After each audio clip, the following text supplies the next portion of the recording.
Vamos falar com Deus. Olá, queridos, bom dia, a graça e a paz do nosso adorado Senhor e Salvador Jesus Cristo. É isso aí, vamos lá, vamos sim, vamos falar com Deus. Eita, que vitória, 20º dia de campanha, meu irmão. Isso não é para qualquer um, não, é para quem gosta de pagar, é preço para ver vitória descer do céu e o nome do Senhor ser glorificado. E é por isso que nós estamos aqui, porque nós estamos crendo que Deus, o Senhor, Ele ainda modifica curso de história. Nós estamos aqui porque nós ainda cremos que o nosso Deus ainda age em meio às dificuldades da vida, ainda se revela em meio às tribulações tribulosas que se levantam contra nós para nos abater, para nos entristecer, para tentar nos afastar da presença desse Deus. E é por isso que nós estamos aqui e não vamos recuar, não vamos desistir, meu irmão. Olha, eu vou lhe dizer uma coisa, e você que tem, aleluia, a visão que eu tenho, que foi formada, aleluia, dentro de um berço cristão, se você não foi, você vai ter que aprender até marra, porque para morar no céu você tem que ter muita marra, viu? Porque lá não entra de jeito nenhum covarde. Está escrito no livro, aleluia, do Apocalipse, capítulo 21, não me lembro o versículo, eu não sou nem enciclopédia mesmo, mas lá no capítulo 21, leia todinho que você vai achar. Está escrito lá que vão ficar de fora, né, só os afeminados, os prostitutos, os miseráveis, os covardes, essa raça todinha de gente que não quer conversa com Deus, os ruins, os perversos, os destruidores de crianças, destruidores de adolescentes, os matadores, os roubadores. Não, vai ficar de fora também os covardes. Pensa numa racinha que Deus tem maior raiva, é de gente covarde. Assim, eu tô contigo aí na hora do pega pra capar, sela o burro e vai embora. Eita, que Deus tem muita raiva de gente assim, viu? Deus não gosta de gente covarde, não. Ele manda você ser fiel até o fim, ou melhor,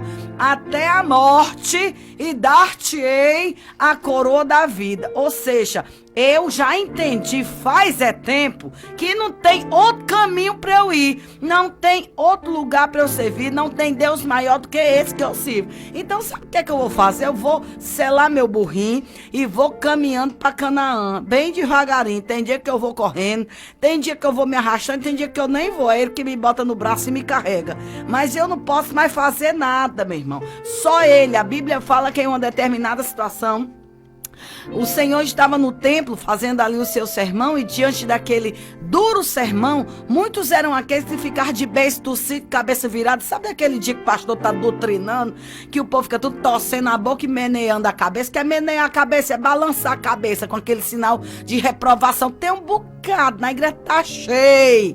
Eita, Jesus, mas tem demais. Aí quando vai pegar, ixi, o irmão, uma benção. Mas lá na igreja, ouvindo a doutrina de Jesus, na boca do anjo da igreja, fica torcendo a boca e balançando a cabeça. Vá se converter, você é uma benção pra quê? Só pros outros? E pra você mesmo você não é? Não, meu irmão, servir a Deus é um negócio difícil. Servir a Deus é um negócio pesado. Ontem eu estava estudando, sabe o quê? Você que quiser estudar, crescer para ir morar no céu, você tem que comer as epístolas. Isso mesmo. E ontem à noite o pastor Rio estava pregando, aleluia, na epístola de Efésios, no capítulo de número 4. Esse capítulo é fantástico. No versículo de número 11 vai falar sobre os dons ministeriais, isso, os chamados para fazer a obra de Deus. Ele estava explicando cada chamado dentro da sua chamada, dentro da sua proporção, dentro da sua iluminação, dentro da sua característica ministerial.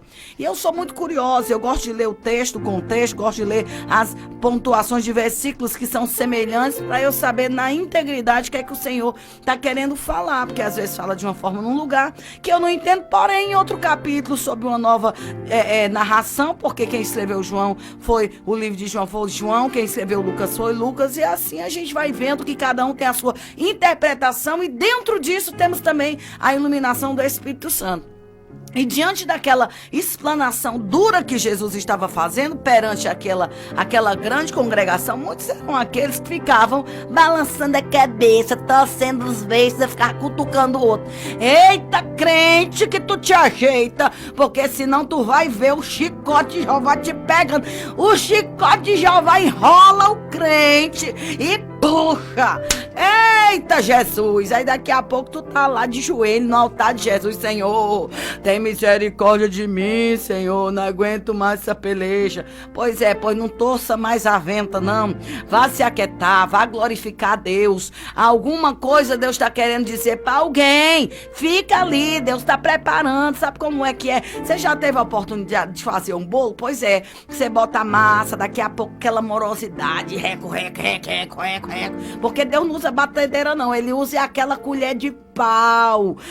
Meu filho, enquanto a minha mãe mexia a massa, eu meti o garfo na gema, ou melhor, na clara, depois que eu botava a gema, e quando a clara tava bem bonitinha, já igual uma neve, eu toda alegre, feliz, satisfeita. Olha, mãe, já tá bonita, não, bate mais pra tirar a catinga, tá pura ovo, tá fedendo, e lá se vai mais. E quando a bichinha já tava cortando, disse, agora tá bom, bota a gema. E eu botava a gema e reco, teco, taco. E o senhor disse, não tá bom não, minha mãe, a senhora, né? Tá bom ainda não. Eu digo, mas eu já tô com o braço doendo. Pois é, pra ficar doendo mais. Faça mais. Eu leco. Irmão, pensa num bolo bom que ficava tão fofo que se desmanchava. E a mãe dizia, minha filha, o segredo dessa fofurinha aqui é a forma que tu bate na massa. No gutubucu minebraia, da vácia de comanai. Ei, Deus vai açoitar a massa até ficar do jeito que ele quer, aquela fofurinha que ele acha bonito, que olha da glória assim, olha ali, papai, que coisa linda, levou umas lapadas, mas hoje fala como crente, hoje veste como crente, o povo aceita Jesus lá no meio da maconha. E traz os maconheiros para dentro da igreja ainda, ou seja, sai do Egito e traz os costumes do Egito para dentro da igreja. Vamos, irmão, vamos pegar aqui esse mistério que vai fazer a minha cabeça. Que história é essa, irmão? Você tem que ter a postura de crente, meu irmão. Eu nunca vi Jesus dizer, irmão, vamos fazer aqui um sermão que vai fazer minha cabeça. Isso não existe. Isso não existe! Steque onde vácia de comanai. 20º dia da campanha da mudança. Deus manda dizer, vitória só vem quando há mudança de rota. Quando há mudança de postura. Quando há mudança de chamado.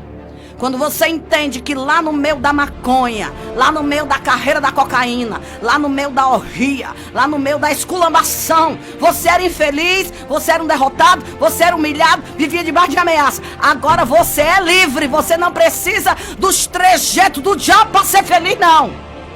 Nada que a sua decaia.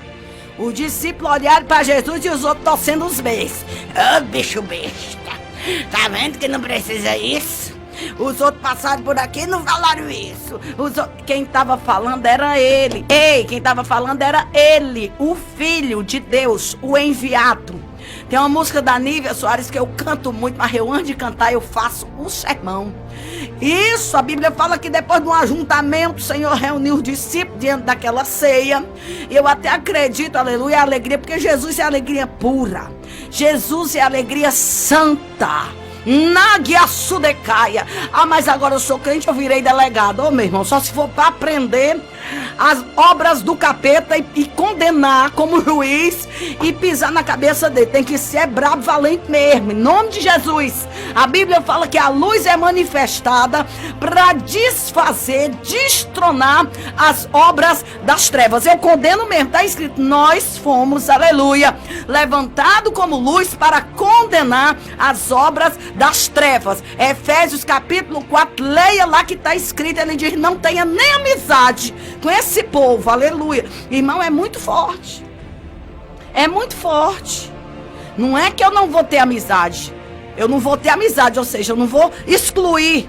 Porque a minha conduta de vida, de amor, de palavra santa, é quem vai convencer o homem do pecado, da justiça e do juízo. E é por isso que Deus manda dizer, a transformação do filho, do marido, virá quando verdadeiramente você não tiver só aparência, mas conduta transformada. A nossa aparência nada mais é do que a consequência da responsabilidade que nós abraçamos em servir a esse Deus. Isso sim vai refletir o caráter recriado no Senhor. Deus, o Senhor, te ama e tem uma grande obra por realizar na sua e na minha vida. E a Bíblia fala que diante daquela situação, quando os discípulos estavam olhando aquele povo saindo, eu acredito que alguns até ficaram preocupados. Meu Deus, a congregação estava tão cheinha, estava tanta gente, estava tão bonita aqui diante do sermão e agora está indo todo mundo embora. E o Senhor olhou para eles: vocês estão preocupados com o quê? Dá para vocês me explicarem aí qual é o motivo dessa preocupação que está arrazoando aí no vosso coração? Dá para me explicar? E eles calados ficaram. Sabe por quê? Porque manda quem pode, obedece quem tem juízo. Isso eu aprendi faz tempo, viu? Pois é. E o Senhor disse: se vocês quiserem ir também, pode selar o burro de vocês e ir também. E naquele momento, a Bíblia fala que o apóstolo Pedro levantou a cabeça, olhou para Jesus e disse assim: Jesus, me diga uma coisa aí, meu irmão. Para onde é que nós vamos? Se só tu tens as palavras de vida eterna. Se aí é, pois se assenta aí, porque o chicote vai continuar comendo de cima para baixo aqui. Porque para andar comigo, tem que ser santo como meu Pai santo é. Para falar das minhas coisas, tem que ter verdadeiramente vida comigo. Para mostrar que tu conheceu aquele que transformou a tua vida desgraçada em uma vida nova. Nessa manhã, querida, eu quero dizer para você, o nosso Deus, ele continua ainda hoje libertando os gadarenos da vida. Lá no livro de Marcos, no capítulo 5, vai relatar, ou melhor, vai narrar uma história de um homem possesso com legiões de demônios. E a Bíblia fala que naquela ocasião, os espíritos malignos não só controlavam, como viviam perturbando aquele homem. E você sabe onde é que ele vivia? Porque o diabo é assim, quando ele se apropria de uma vida, ele leva os lugares que ele gosta de habitar. E aquele homem vivia perambulando pelos montes e pelos cemitérios, gritando, se depreciando, se ferindo com pedras, e não havia na terra quem pudesse dominá-lo. Aquele homem, querido, gadareno, ele era o terror daquele povoado. Esse é um exemplo que nós podemos nos utilizar hoje, de pessoas que estão totalmente subjugadas aos poderes do diabo. Mas nessa manhã, aquele que é capaz de sujeitar os demônios e humilhá-los de joelho na tua presença, é ele. Decácio, mantria, mantecácio, devácia. Aquele que foi criado, aleluia, por Deus, a sua imagem e semelhança. Qual o seu propósito? Glorificá-lo. Por meio do que, pastora Ivna? Da sua própria vida. Nessa manhã, Deus manda dizer: o Filho de Deus foi manifestado para destruir as obras infrutuosas de Satanás. Nessa manhã, não se deixe enganar. Está escrito em Efésios: não se deixe levar por essa lábia mentirosa que o diabo tem se utilizado para atrair milhões e milhares com um evangelho totalmente destrutivo. A Bíblia fala que se descer um anjo do céu com palavras lisonjeiras para aliciar e atrair os escolhidos de Deus, que se tornem malditos. O alerta foi dado. Nós não podemos ser atraídos por palavras promissoras, bonitas, propostas maravilhosas, porque com certeza o diabo, ele é traiçoeiro, trapaceiro, ele é falso, é enganador e é interesseiro. O bicho não presta para nada. E a Bíblia fala muito mais em João 8,44, que ele é mentiroso. Ele é o pai da mentira. Portanto, querido, não se deixe iludir com essas promessas maléficas do diabo. É melhor você ter uma vida sofredora aos pés do Senhor, sobre a proposta de uma mudança, do que você encarar uma proposta, um propósito, algo que realmente aos teus olhos era: ai, Jesus, é a minha vitória. E depois está sofrendo um alto preço sem saber nem por onde começar. Nessa manhã eu não sei que tipo de luta tu tá passando. Eu não sei o tamanho da tua dificuldade. Eu só sei que essa campanha da mudança realmente é para arrancar os tocos. Essa campanha da mudança não é chuchu beleza não, meu filho. Essa mudança, essa campanha da mudança é para realmente arrancar, em nome de Jesus, os pregos bem fixados. E mostrar para você que o resultado de estarmos nos pés do Senhor é a manifestação sobrenatural de Deus, que trará para a minha vida e para a tua vida uma vida vitoriosa, abençoada, isenta das acusações do mal, porque sobre todas as coisas nós somos mais do que vencedores. Nessa manhã, ainda que nós estejamos igual Caleb, só o caquinho já velho, caquinho vírgula, porque é melhor você estar velho na presença de Deus, cheio do Espírito Santo, do que você ter uma juventude derrotada nas mãos do diabo. A Bíblia fala que ninguém que está na presença do Senhor envelhece. Ao contrário, é renovado como a águia. Ei, nesta manhã, o Espírito de Deus te renova como Caleb. E se tu tem promessa que está na mão do Senhor há anos, há tantos anos, e você já que nem Caleb, com a idade de 85 anos, tem coragem de chegar perante um general e fazer requerimento de uma propriedade que o Senhor te deu e dizer para ele que o teu ânimo, que a tua fé, que a tua coragem de entrar numa peleja para fazer aleluia da tua promessa uma realidade, verdadeiramente isso não se trata de uma pessoa qualquer, mas como uma pessoa que está cheia da glória de Deus. Eu não sei quantos anos tu está pelejando por esta peleja, mas nessa manhã eu quero que você receba do Senhor a autoridade, a ousadia, a nobreza, a honra que esse homem por nome de Caleb recebeu, e ao invés de ir atrás de um geriatra para se cuidar, porque a promessa de Deus não aconteceu na sua vida, para ter uma velhice saudável, longe de problema. Ei, meu filho, passa pro lado de cá, porque nós só vai descansar quando a vitória disser: cheguei!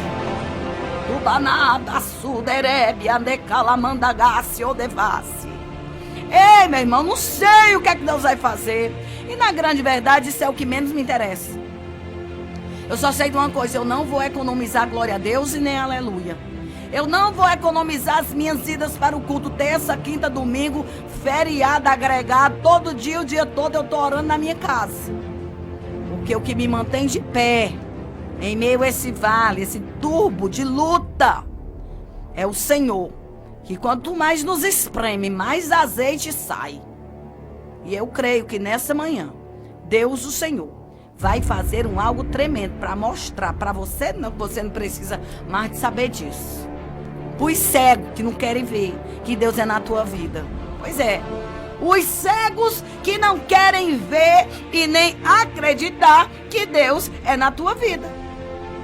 Existe os cegos literalmente, e existe o cego que não quer ver, que esse é o pior cego que muitos qualificam. E nessa manhã Deus vai abrir os teus olhos, cego, e tu vai ver que Deus, o Senhor, Ele é contigo. Dependa de Deus, e aí você vai ver a vitória que você não via. Confie no Senhor, que Ele vai confirmar aquilo que Ele tem para a sua vida. Toda vez antes da vitória chegar, Satanás vem na frente, que ele não presta. Pensa num bicho sugismundo e metido. Nem à toa que o Senhor o chamou de anticristo. Pastora Ivna, o que é um anticristo? É uma réplica mal feita da autêntica. É uma forma deformada daquilo que é real. É um invejoso dos quintos dos infernos. É aquele que tenta ser você, mas por mais que ele se esforce, nunca será. Porque tudo que ele faz é a moda papagaio. É só uma imitação. E tudo que tu tem é essência, brota de dentro para fora de uma situação na qual Muitos não queriam pagar o preço, porque tu vive na prensa, sendo espremido, porque pensar dói, realizar cansa. Mas não há quem possa derribar aquele que Deus botou de pé para vencer. Nessa manhã Deus manda dizer: você não jejuou, você não orou, você não derramou lágrima em vão, meu filho, a tua vitória está guardada. O Golias vai cair, Jeová está trabalhando no processo de restauração. Grande vai ser a vitória que Deus tem para a tua vida. A vitória final vai chegar. Você não foi vencido, você vai vencer. Ainda que aos teus olhos essa peleja seja surreal. Neemias nunca pensou que encontraria tantos obstáculos para cumprir uma obra em 52 longos dias. Mas quem prometeu, mesmo diante da zombaria daqueles canalhas que estavam em sua volta, Sambalate, não sei o que, e Gesem, me lembro bem o nome do outro não. Diz aí que eu escuto aqui. Tobias, obrigado. Aleluia. Quando eu tô pregando por aí, eu digo: irmão, me diga aí. Aí um sacode lá do meio, aleluia, a unção do mistério. Ede o comando vaciou mandriagácia. E lá no púlpito o negócio explode. E a glória de Deus desce. E o nome do Senhor é glorificado. Pois é, Sambalate, Tobias e Gesem. Pensa num trio infernal que se levantou para tribular a vida de Neemias. Se levantou, fofocou, planejou, tentou interromper a obra, parar a obra, zombaram deles. Mas se você tiver alguém aí do seu lado para cochichar no pé do ouvido dele, você vai dizer assim: ah, coitado, eles só não sabiam que o ajudador de Neemias, o construtor, era um que nunca perdeu. Pois é, Neemias era o pedreiro, o Espírito Santo era o construtor, ele era o engenheiro da obra. E ele tinha tempo para entregar aquele propósito, que ele jamais recuaria naquilo que ele já havia dito. Nessa manhã, Deus, o Senhor, vai arrancar essa pedra, esse obstáculo, esses malditos que ficam com mangofa, mangando. Pastor, aí o que é mangar? É zombar. Que eu não estou falando só para cearense, não. Estou falando para paulista, estou falando para mineiro, estou falando para baiano, estou falando até para gente estrangeira. Pois é, ele estava mangando. Uma vez eu estava aqui com o Márcio Castellani, meu parceiro do Manhã da Gospel. E eu disse: Márcio, tu tá mangando de mim? Ele começou a rir de mim. Quer mangar? Eu digo: é isso que tu tá fazendo comigo, seu besta. Não, mas é porque lá em Ourinho, São Paulo, a gente diz zoando. Eu digo: pois é, zoando aqui não é mangando, não. Aí ele disse: é mesmo, né? Eu digo: agora se aquieta que tu tá morando na minha terra, tu tem que aprender a falar é mangar. Esse mangá é uma fruta. Eu digo: aqui mangá é rir, zombar da cara. Mas o Senhor disse: pode continuar zombando, porque com zombaria ou sem zombaria eu vou exaltar essa vida e pronto. Você sabe o que é que Deus está dizendo para você? Que aqueles que fazem do Senhor a sua força e verdadeiramente têm um encontro com Deus, aqueles que verdadeiramente têm um encontro com Deus, vai se valer na vida dele Efésios 4, capítulo inteiro, e a partir do versículo de número 11 por diante. Verdadeiramente ele vive de progresso em progresso. E a Bíblia diz: aquele que mentia, não minta mais. Aquele que falava mal, não fale mais. Aquele que zombava, não zombe mais. Aquele que se dava bem em cima dos outros, não faça mais. Antes trabalhe, modifique a sua conduta de vida, porque agora você não é uma pessoa mais só, mas eu, o Senhor, sou o Deus da tua vida. Agregarei valores novos, farei mudanças e milagres indizíveis, para que você possa refletir o reino messiânico na tua vida. Qual é o reino que você serve? É a pergunta de Deus para mim e para você hoje. Qual o reino que você serve? Quando o poder de Deus irrompe em nós, a nossa capacidade, potencial, tudo aquilo que aprendemos no passado, fica esquecido e agora nós viveremos em novidade de vida. O reino de Deus chegou.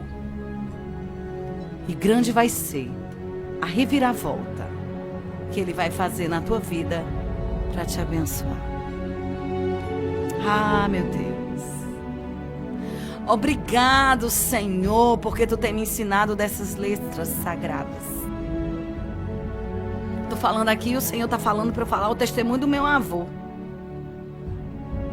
Meu avô, muito bem de vida. Vivia muito bem. Aqui em Fortaleza, eu não sei se ainda é ou é região metropolitana. Nós temos um lugar chamado Ceasa. Aquele terreno todinho da Ceasa era do meu avô. Herança do meu avô. E por enganação, e ele não tinha as escrituras, ele perdeu tudo, todas aquelas terras. E ele ficou muito pobre, muito pobre. E o meu avô veio com a sua família para Fortaleza. Ele perdeu tudo, mas ele não perdeu o que ele tinha de mais nobre, que era a sua fé. E ele foi trabalhar nos condomínios da aldeota para sustentar 17 filhos. Tempo de fome, dificuldade. Gente, eu não sei vocês, mas eu passei na minha vida por situações. Eu tenho 40, vou fazer 41 anos. Não tem como não chorar. Eu vestia as roupas da minha irmã, porque a minha mãe só podia comprar uma roupa para minha irmã, porque minha mãe é viúva. E eu vestia as roupas da minha irmã. Minha mãe comprava para a Isla, mais velha, maior. E eu vestia quando da Isla já estava ficando apertada, eu vestia. E nós éramos de uma família muito humilde, muito humilde. Não mudou não. Nós continuamos humildes fazendo a obra do Senhor. E a minha mãe comprava roupa 2 vezes no ano. No dia do aniversário e no Natal. E nós passávamos o resto do ano. Agora eu vou fazer igual a missionária Sandra, só as tira. Só as tira. E nós sobrevivemos. Íamos pro culto, só tínhamos uma roupinha para ir pro culto, voltar, tirar, guardar para ir de novo no outro culto. E meu avô ficou muito doente, muito doente. E era ele quem ajudava a gente, sustentava, com a pensão que minha mãe ficou recebendo do meu pai, que era motorista de ônibus, daí pro Brasília, morreu num desastre em Feira de Santana. E nós morávamos em casa alugada, todo mundo. E minha mãe já tinha trazido meu avô com todos os irmãos para cá. Minha mãe, uma das mais velhas, trabalhava para sustentar a casa dela. Com a pensão que recebia de painho, ela ajudava a sustentar meu avô com os 17 irmãos. E ali meu avô conseguiu um emprego de vigilante num prédio da aldeota. E ainda levava uma comidinha para casa dos moradores daquele prédio. E a gente ia tocando a vida. E um dia meu avô estava com uma pneumonia grave. E meu avô estava muito debilitado. E ele foi ao médico e o médico disse: meu senhor, o senhor vai ter que se isolar no hospital, porque o senhor está no nível de tuberculose muito grave. Tuberculose naquela época era uma doença que não tinha cura, irmãos. Uma doença muito feroz. E meu avô foi para casa, passou lá na casa de manhinha. E meu avô foi o pai que eu não conheci. E ele fazia de mim como um José. Eu era aquela neta estimada. Ele me achava a coisa mais linda que os olhos dele já viu. E ele me criava com muito amor, muito zelo, cantor. Minha família, os Nogueiras, tio Jonas Nogueira, quem é do Tempo Central conhece, um grande maestro, Zé Manel. E eles todos cantavam e tocavam. E eles me ensinavam muito a cantar, porque eles apostavam muito na minha voz. E meu avô chegou, me sentou no colo dele e disse: filha, independente de qualquer coisa, continue. O que Deus tem na sua vida é muito grande. E ele disse para minha mãe, disse, filha, eu tô passando por um processo, ele não contou o que tinha. Eu vou ter que ir pro médico para me cuidar, para me tratar, porque o negócio é muito sério. Ela disse, não, papai, mas vai dar certo, vamos orar, Deus vai lhe dar vitória. Tá bom. E minha mãe enfermeira. E minha mãe percebeu uma tosse do meu avô, e essa tosse não veio sozinha, ela veio com sangue. E minha mãe disse, pai, vamos no médico que esse negócio tá sério. Eu disse, tá bom, minha filha, eu vou. E ele foi embora. E ele dormia lá no condomínio, porque ele era vigilante. Ele passava a noite. E ele vinha, passava na minha casa, e ele ia pra lá, jantava e ia pra lá. Quando ele chegou lá, ele dobrou o joelho dentro do quarto. Um quarto, irmãos. Embaixo de um pilotis. Quem não conhece o pilotis é aquela garagem onde ficam os carros embaixo e o primeiro andar começa acima daquelas colunas. E o quarto dele era ali, embaixo. Não tinha telha. Era uma laje muito grossa. E ele dobrou o joelho, pegou a Bíblia dele, irmãos. Meu avô, ele andava com a Bíblia, mas ele não sabia ler um O, um A, e nem escrever um O com a quenga. Não sabia. Ele era analfabeto de pai e mãe. E ele naquele lugar, entre lágrimas, ele abriu aquela Bíblia. E ele disse, Deus, eu não posso deixar, meu Senhor, minha mulher, meus filhos, minhas netas, porque como elas vão sobreviver só com o que minha filha ganha? Eu preciso que o Senhor me dê saúde, para que eu possa fazer assim a tua obra. E ajudá-las, meu Senhor, até elas ficarem independentes. Aí o Senhor pode me guardar. E ele disse que saiu da parede um foco de luz como uma resta de uma telha. E iluminou a Bíblia. E ele disse que as letras começaram a andar, e se juntava letra com letra. E ele começou a ler pá, pé, pi, pó, pu. E ele começou a ler e a sua Bíblia estava. Salmos 37, 5. Até já declarei para alguém hoje. Entrega o teu caminho ao Senhor. Confia nele. E ele tudo fará. E aquela foi a primeira frase que meu avô leu. E o meu avô começou a ler a Bíblia. Sem ninguém ensinar. E ele viveu ainda. E ele viveu ainda muito mais do que 50 anos. E a tuberculose foi curada. E no dia que ele morreu, ele estava com câncer. E aos queridos que fazem aquelas dietas enlouquecidas, escute isso. Eu estava na cabeceira da sua rede. Ele gostava de uma fiangazinha, uma rede. Ele gostava que eu sentasse ali depois do culto e cantasse para ele. Ele gostava muito daquela música, o Celeste Diretor. Eu estava dia a dia, vem guiar-me, meu Jesus e meu Senhor. E a minha avó lá na cozinha, com a minha mãe, a Sara, correndo. Eu sentada ali, pegando a mão dele. E ele disse, filha, que cheiro de pirão. Eu digo, não é, vô, tô morta de fome. Adoro pirão escaldado, mão de vaca. Eita, Jesus, pense aí, tô mau valor. E ele disse assim, minha filha, escute o que eu vou lhe dizer. Eu tô com vontade tão grande de comer, sabe o que? Cuscuz. Uma farofa de cuscuz. Com essa mão de vaca, um arrozinho bem branquinho. Pensa num bicho bom. Eu digo, ô, vô, é uma delícia. Mas eu tô, pai, eu chamo ele de pai. Tô aqui com uma dieta, tô tão gorda. Aí ele balançou a cabeça, sorriu, pegou no meu rosto e disse, filha, tudo que tu tiveres para comer, coma. Tenha decência no comer. Porque haverá momentos na tua vida em que, assim como eu, vai ter vontade de comer e não vai poder. E ele estava num grau muito avançado do câncer. E ele disse, vá jantar, que eu vou agradecer a Deus por você estar jantando. Ele comeu uma papa e eu comi a farinha de cuscuz, com mão de vaca e arroz, só por causa dele.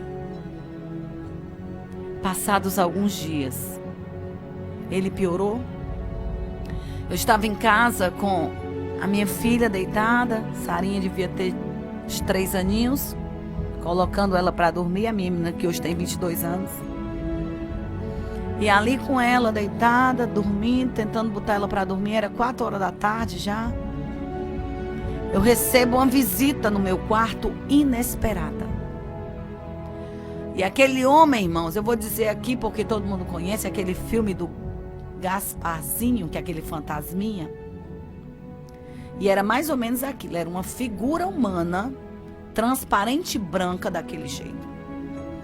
Cabelo penteado para trás, muito bonito, como se tivesse acabado de tomar um banho. Vestes brancas, de cima a baixo. E dentro dele tinha uma lamparina pequenininha, como um lampiãozinho, que iluminava todo o seu corpo. E eu podia ver que era meu vô. Não conhecia ele, mas sabia que era ele. E ele disse assim para mim, filha, já estou partindo.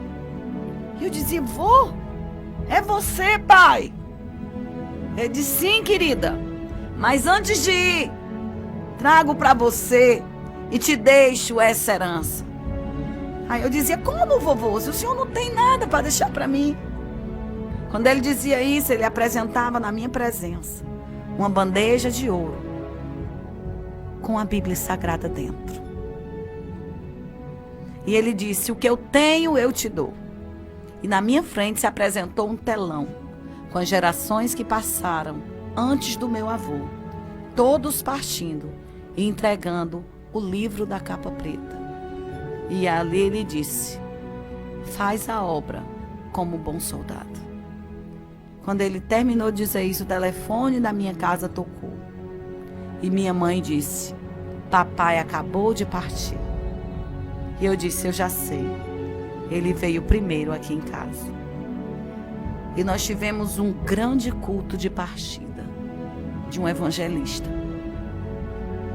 que aprendeu a ler na palavra e ensinou filhos e netos a viverem um evangelho autêntico, aonde o meu avô, os avós do irmão Wellington Brito tiveram que derramar muito sangue, levar pisa, para poder eu estar aqui hoje, nessa rádio, falando para você que evangelho não é bagunça. Evangelho é mudança de vida. E a primeira mudança que Deus quer fazer na nossa vida é no nosso caráter. Tem a postura de homem, tem a postura de mulher de Deus. A Bíblia fala que quando nós éramos meninos, falávamos como meninos, pensávamos como meninos, discorríamos como meninos. Me desculpe a franqueza, mas não tem coisa mais feia do que você não aceitar a etapa que você está vivendo.